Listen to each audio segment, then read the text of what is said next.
So I'm Liam O'Rourke, and I'm the executive director of an organization called LakeCity Works. LakeCity Works, in some capacity, has been around for over 40 years.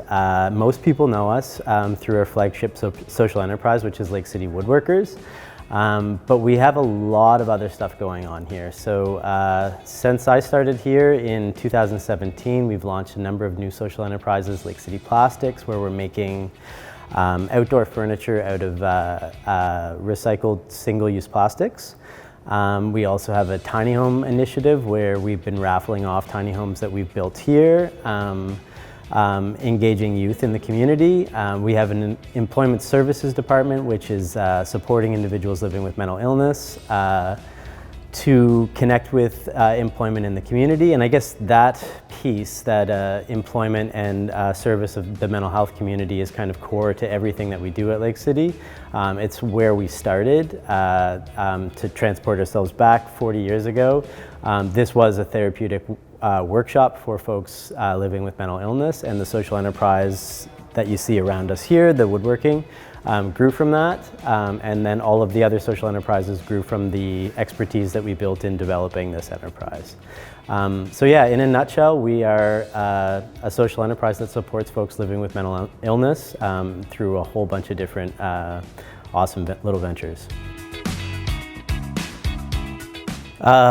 Since COVID, things have evolved a lot. I mean, our core businesses, so our wood shop, our plastics venture, our tiny home project, those have all continued to operate, but they've continued to operate in a very different way.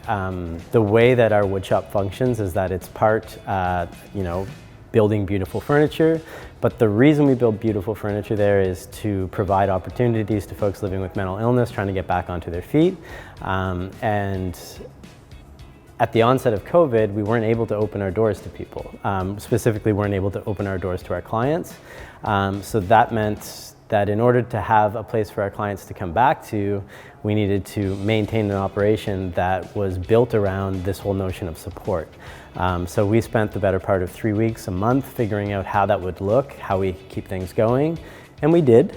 It wasn't easy, and it certainly was exacerbated by the fact that I think a lot of the people that work at Lake City rely on that feedback and that support that we give to the community. So losing the ability to have our clients here on a day-to-day basis was really, really difficult for a lot of people.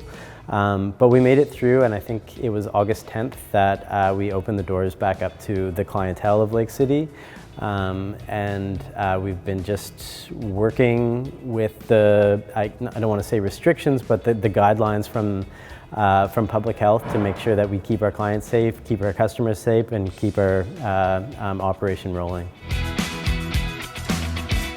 I think probably the best opportunity for us is just through networking with other folks within the chamber, so through dinners. I know one event that we did last year was bringing our tiny home to one of the chamber dinners, which had a really big impact on our organization. We sold a ton of tickets, and a lot of people learned about what it is that we do. I think where Lake City is such a rapidly evolving organization,